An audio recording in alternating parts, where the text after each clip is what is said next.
Hey to the most amazing nurses. It is Dr. V here with Morning Infusion with Dr. V podcast, where we are intentional about teaching nurses how to work from anywhere around the world, making money and owning your own time, building profitable nurse coaching and consulting businesses.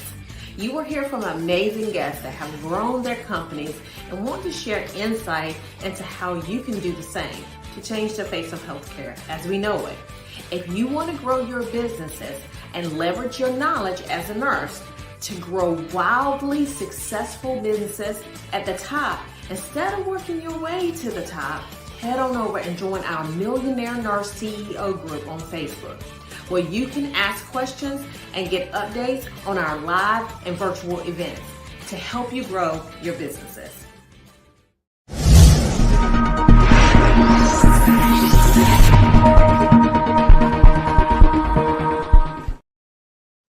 Good morning. So we have with us today Dr. Allison Bethune. So super excited to have you. And so I want to ask, just give us a brief bio. Like, tell us who you are.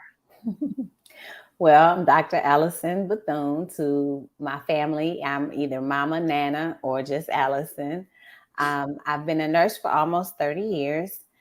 The majority of my career, well, half of it was at the bedside. I was an ED nurse. I did other things. And I've been in academia for the last half of my nursing career. I'm also an author.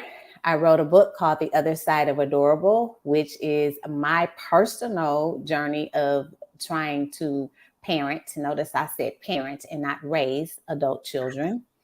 And I have 3 beautiful adult children, 4 gorgeous grandbabies. And if you have grandbabies, you know they supersede the children in the hierarchy. And I'm married to one amazing man, and we just celebrated 24 years of marriage. I'm a Phoenix transplant, but I am originally from Milwaukee, Wisconsin. Okay. I had we were just at Speaking Ready Cash, and one of the speakers, she was from Kenosha, and I was like, I don't know where that's at. I don't know where that's at. It's Kenosha. Okay, well, and it is south of Milwaukee. I can't give you the correct miles, but it's like Milwaukee, Racine, Kenosha, and then Pleasant Prairie and all that. Then you're entering Illinois. So that much I do remember. I love it. Okay, so now let's start, because we always start with how you even became a nurse. Why did you even want to become a nurse? Or did you want to become a nurse and you just dropped into it, kind of like I did? I did not want to become a nurse, actually. Okay, so tell us about that. Once upon a time, when you're naive and in high school, you have all these big, lofty goals and dreams. Some people are able to achieve them, but everybody has their own path. And my faith tells me that your days are written even before you get here. So I wanted to, my first attempt in college at 17, I was a pre-med major. Then life happened and I found myself being a mommy. And I was like, I need to get back in school because these children did not ask to be here, but I need to provide for them how I was provided for. I knew pre-med was not an option because it's too much time away from my children, and they were my responsibility. So then I went back to college to be an English teacher until I realized I don't like kids like that. I have my own. I love my babies, and I'm always the favorite mom of all the friends. But no, that's not my ministry. And my counselor advisor, he was like, well, "What about nursing?"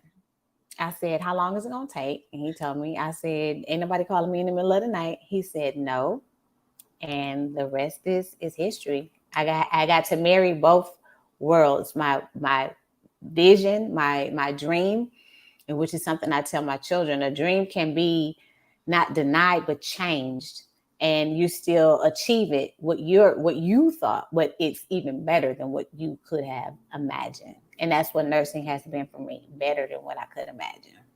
I love it. I love it. I love it. I love it. Yeah, I was dropped into nursing as well, but that's another story for another day. Okay. Okay. so, so now tell me what made you, because you got your doctorate. So what do you have? A EDD, PhD, or DMD? EDD. EDD. Okay. Yes. So what made you get to that pinnacle, or even want to get to that pinnacle? I am a nerd at heart. Like, I love to learn. I love to be challenged. And not only that, but in nursing, not too many people look like me. Not too many people look like you. Mm. And being an independent nurse educator for about 9 years, I noticed that we were missing from, academia, whether at the master's level, most definitely at the doctorate. That's a unicorn. And I'm like, I need to show women and men of color that you can do this. Like, you can get to where you want to be. Was it easy? Absolutely not. Did I want to quit like 15 times? But my family was like, no, you can do this. Like, my husband was like, you're not quitting. If I got to pull you across. And one time I was like, well, start typing, boo, because I'm over it. Go ahead. Pick whatever you put, I'm okay with, because that's where I was. But I'm very glad that I did it, because every time I step in my classroom now, I can see the eyes light up. I can see that they're like, okay, if she did it, I can do it. They know that I'm a safe space for them. I'm literally the only person in our faculty that's this color. Well, not now. Just, we have another one. She just started on the 1st. But for them to see us and know that, okay, if I see it, I believe it, I can achieve it, I can do it, and touch us and know that it's real. That is why. That's a valid point. I was just having a conversation with one of my friends, and one of the things that she talked about, that I talked about with her, so she actually is pretty accomplished. And one of the things that she said to me was that a lot of people reach out to her all the time for money, right? And I said, this is one thing that I have seen my clients sometimes, they will say, well, when I start posting online and I start posting my wins, then people start reaching out to me for money. I said, one of the things that I think representation is absolutely everything. And when we become successful in business or whatever we're doing, we need to have that representation, because a lot of people are like, well, there are people that are walking around here and they don't show that, they may have a little bit of money. But I think as Black women, we almost have an obligation to it. And the reason why is because what happens is, I believe I can do it then, because it wasn't until I found out that Oprah was a billionaire that I even thought that I could even achieve something like that. Now, I always had those, what I call red light statements, right? Mm-hmm. I can't do it because my parents didn't graduate from high school. I can't do it because I'm an African American female, right? I can't do those things. I don't care how many degrees I have. And so it's increasingly important that you do have that representation. But I told her, I said, let me tell you something. Loaning people money is not my ministry. Okay. All right. That's the bank's ministry. All right. I'm not the one. I said, I will teach you how to fish, but I'm not fishing for you, because I do not want to enable you to be powerless. I want to empower you to be powerful. And so without that, if you want me, and people come to me sometimes and they ask me for money, but by the time they finish with me, they ain't coming back the second time. I promise you. They ain't coming back, because I had this one person that came to me and I said, I will teach you how to fish. I will give you this money. There's a lot of time in which you need to get the money back to me. I said, and when you get the money, if you don't give back by that time, and if you never ask me how to fish, then you can never borrow any money from me again. She missed the deadline. She never asked me how to fish. So she won't ever be able to get any money. She's never asked. She understands. So it's important for us to have that representation. I don't care where it is, across the board. So I'm super, super excited about the fact that you decided that, okay, when, those African-American students walk into your classroom, they're like, okay, I see it. I can believe it now. I can absolutely do it. So that's really, really good. So now let's talk about this book. Okay. Because you wrote a book. Now, when did you write the book? I actually wrote the book in 2018, and I am so bad. Like, the book is literally over there, and I'm like, why didn't you bring it over here? But So okay. tell us about the book. Tell us about it. Well, it started as a blog because when my children are like 17, 18, what are they now? 34, 33, and 26. Um, I was like, what's happening? Like, this cannot be real life. Like, who are you? Who who taught you this? Like, they swear nothing. Like, we taught them absolutely nothing. I knew I was in trouble when the baby boy, the middle, I went to open him a Roth IRA. My parents never opened a Roth IRA for me. I didn't find out what a Roth was till I was grown. And I said, well, how much do you have in your account? He said -5. I was like, ooh. And our insurance lady, she was like, do you need a moment? I said, mm-hmm. I said, only call the police if you hear screaming. She said, okay. And I was like, what is wrong with you? Well, like, he had a student checking account. He kept swiping because they kept paying it. And I was like, how many times have we told you, you don't spend money unless you have the money? Well, my friend, I'm not your friend's mama. You know, that don't work on me. So I was like, this is only going to get worse. And so he's 33 and he's really just now understanding all those seeds that were sown way back when. And it taught me how to let them really stop, drop, and hit the ground and roll, get some little road rash on them before I jump in. Mm-hmm. And other moms was like, oh, it's not me. It's not me. No, it's not you. But we have a part in it. We created what we see. I created them spoiled monsters. I sure did. Why? Because I wanted them to have what I didn't have, not to struggle the way that I struggled. I had guilt because I had them at 19 and 21. So why would I not, I didn't want them to be what society said they was going to be. And that is a huge struggle when it comes to ensuring, because, generational wealth is not as easy as most people believe it is, because a lot of times our children do have it a lot easier than what we did when we were growing up. And one thing that I do know is that I would be horrible. I would be a horrible person, okay? Had it not been for the fact that I had to scrape and scratch to get where I'm at, right? I am fairly sure of that. And so because of that, I'm very intentional about that. And so what other things that you talk about in the book? And what is the name of the book, by the way?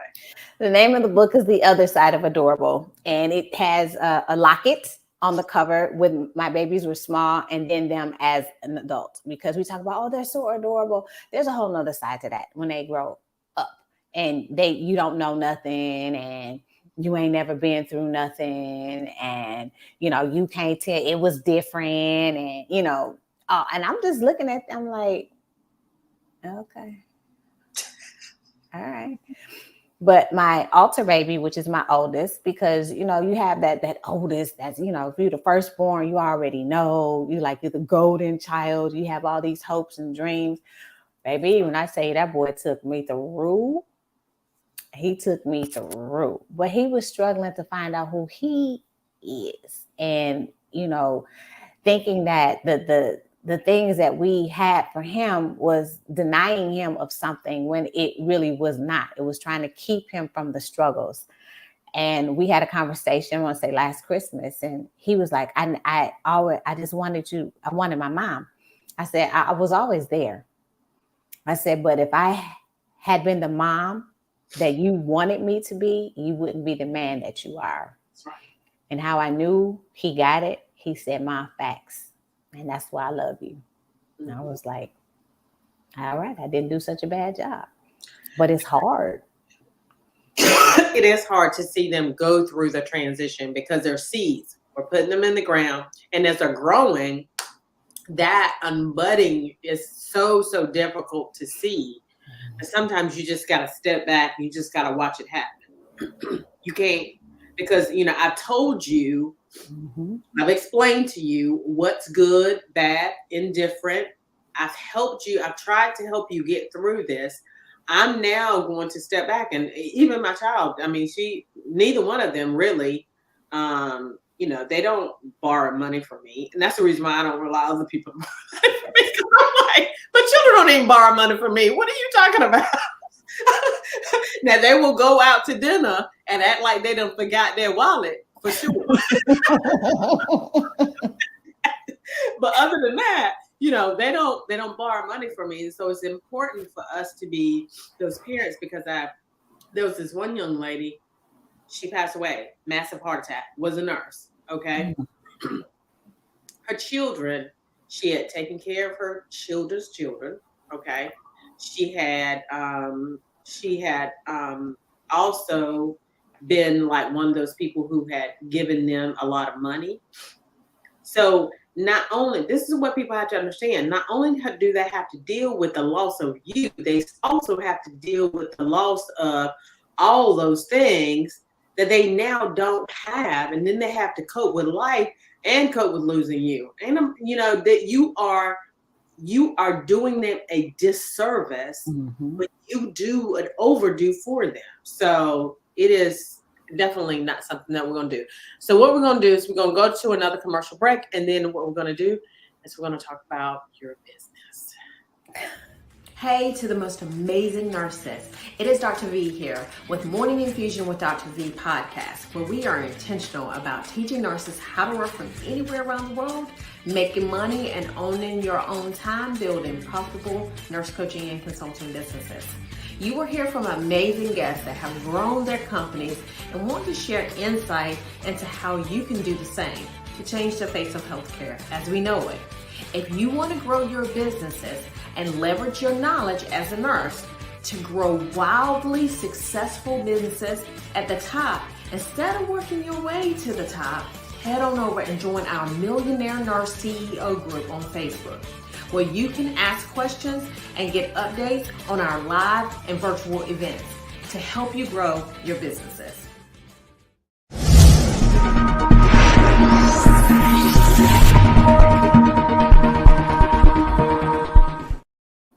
Okay, so tell me, let's talk about your business. Now, your business, why did you even start the business? Let's start there. It's kind of an offshoot of my dissertation. It's like, how do we get Black nurses in academia? Is it because they don't know? Is it because they've heard horror stories? Is it because they don't understand the process? Like, where do you start? Like, there's several different areas that you can enter. And if you don't want your doctorate, that's fine. But just to get you in, like, get your foot in the door. And then I realized that this is tiring. So how do we not only help them understand what it means to be in academia, because bedside nursing is different from academia. The language is different. The speak is different. The presentation is different. But how do you also help reset from being there? And so I had a conversation with some good goal friends of mine, and they said, why don't you do a retreat too? And I said, oh. And they're like, what is it? She literally asked me, what is it like going to work every day? I said, it's like wearing a mask every day. It's like wearing a mask. And she said, well, what do you want to do? Unmask. And she said, that's your retreat. Unmask. Just go. How? Like, we had the, off-camera conversation about hair. So I can't wait to see what happens when, me and little Beyonce show up today, because it didn't look like that yesterday. Like, it's a wig, y'all. Calm down. It's okay. I have hair. It's all right. Or when, a Caucasian female coworker, because that's all you see mainly in academia, you know, they can. But if I pop back, which I literally told my assistant dean, I said, you know what? If I respond how she responded, I'll become the stereotypical Black woman. Mm-hmm. I said, so you don't understand the song and dance that I have to do every single day that I come in here when people push my buttons. Mm-hmm. And she just kind of sat there and put her head down. Them buttons, one day it ain't gonna pop back. It's not gonna pop back. But again, that mask, like I always have to rise above, because that one moment that I do not, it's the see, I told you, see, I knew. Mm-hmm. And it's a lot. It's heavy. It's what it said, heavy is the head that wears the crown. It's heavy. So that is where I want to not only help Black nurses who want to become academics, but help y'all relax and unmask. Wear your braids, wear your twists, wear your puffs, whatever you want to do, the things that are frowned upon, because the standard wasn't set for us. It wasn't set by us. And we're tired. We're tired. And it's okay. I think that's a hugely valid point. You know, I remember being in corporate America, and it was the young lady that I last had to deal with. It was interesting because we were having a conversation. Now, mind you, I worked in the ED for 15 years. And I worked in this local ED, and I worked in another local ED about 30 miles away. And so I knew the rules of the ED, like back of my hand. Like I could recite the rules of the ED because I've been there for so long, right? The average life of an ED nurse is about 5 years. I've been there for 15, right? And we were having this conversation. She was arguing me down about one of those rules, right? And I was like, and I just looked at her, and she said, and she finally came to me. I said, she was like, "Are you upset? You have no idea." I said, but what I'm not going to do is I'm not going to argue you. You're not going to upset my peace when I know that I'm right. Like if you come to me and you tell me my hair is green, my hair is black. And so I'm not going to argue with you what I know is already fact, right? And so I think that one of the things that we have to do as African-American females is be very intentional about knowing what the truth is, standing with the truth, not really caring about what other people think. And that is the thing that I had to overcome. You have to overcome that as a business owner for sure, because you cannot care about what other people think. When you care about what other people think, then that tears your whole business process down, right? But I could care less about what other people think. I can't. First of all, I love you, Dr. Allison Bethune, but I can't be in your head figuring out what you got going on. I can only be in Viola's head, right? And so because I can only be in my head and understanding what's going on in my head, I need to get my thoughts straight. And hopefully you will align with me. And if not, then we can have a conversation and we can maybe transition. But at the same time, I'm not going to get upset with you because a soft answer turns away wrath. Okay, that's Proverbs. Mm-hmm.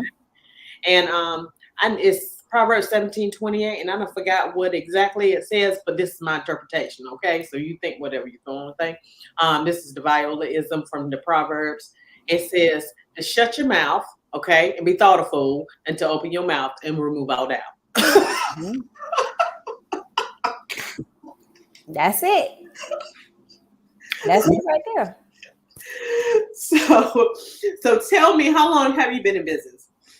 Actually, we're still in the infancy stages. I am learning what it means to rest. And I think a lot of us as Black women need to understand it's not taking a break. It's like literally resting your body, your mind, your soul, and your spirit. Giving yourself permission to, I don't know where this cape came from. I don't know if it was handed down generation to generation. Take it off. Don't even take it to the dry cleaners. Ball it up and put it in the trash. Like literally my health was starting to be affected. Like I was stressed out. And so again, that's another thing that was like, we need to rest. So taking those things that I'm learning in this season of rest and permission, what I mean by permission, giving yourself permission not to be all things for all people, giving yourself permission to pursue what it is that you want to do, giving yourself permission to not allow other people to dictate how you move, how you think, and what you're going to do. Here I am, almost 55 years old, and I'm just now learning that. So if I can save someone that's 20 or 30 years younger than me from waiting to get to this age to do that, then that's what I'm going to do. So I'm being very intentional about how I'm planning this and how I want to roll it out, because I only got one shot. And I've owned, businesses before, they were successful, but I want this to be my legacy. I want this to outlast me. So when it is all ready to go and packaged out, most definitely you will be the first person to know. I do believe the retreat will be in 2024. I'm trying to decide, looking at the academic calendar, what's the best time? Is it spring or is it summer? And so that's the very first thing that I will be working on, and will have an answer in the next 3 months for sure. Good.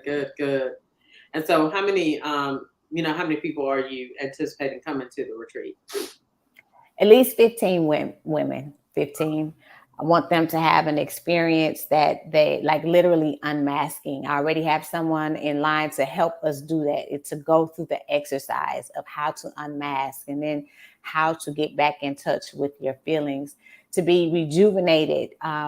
Go to the spa, go sit in the ocean is my happy place. I can just sit and watch the waves and have a nice adult beverage in my hand, and I can sit there for 3 or 4 hours. Do those things that you've always wanted to do, but you're on this merry-go-round, whether you're non-tenured or whether you're trying to achieve tenure. And that's a whole nother episode in and of itself. But just giving you the permission that you do not give yourself. Unmask, relax, and just be you. Be Allison, be Viola. Take the doctor off. Take all them 15,000 letters behind our names. Take that away and just be you. What Jennifer Lopez, Jenny from the block. Just be you. Like who you before you became doctor or whatever you are. Get back to you. I love it. Well, this has been an amazing conversation. And so tell the people where they can find you. You can find me on my website, AllisonRBethune.com. Don't be shy, because it's got everything about my book on there. But that's where you can find me. We're getting ready to transition that into this whole unmasking thing, but that's where you can find me. I love it. Well, we do have our master class coming up November 14th. It's going to be free unless you want to sign up for VIP. From 5 until 8. We also have a year-long planning that we have that's coming up at the beginning of the year, but it's going to be on sale for Black Friday. So go to our website at vpnursing.com and take a look. It's going to be absolutely amazing. There's so many things about how I was able to go from $0 pretty much to a 6-figure year. And so we will tell you all those things. We will let all the secrets out. Anyway, it has been an amazing time. And thank you, Dr. Bethune, for joining us. Thank you, Dr.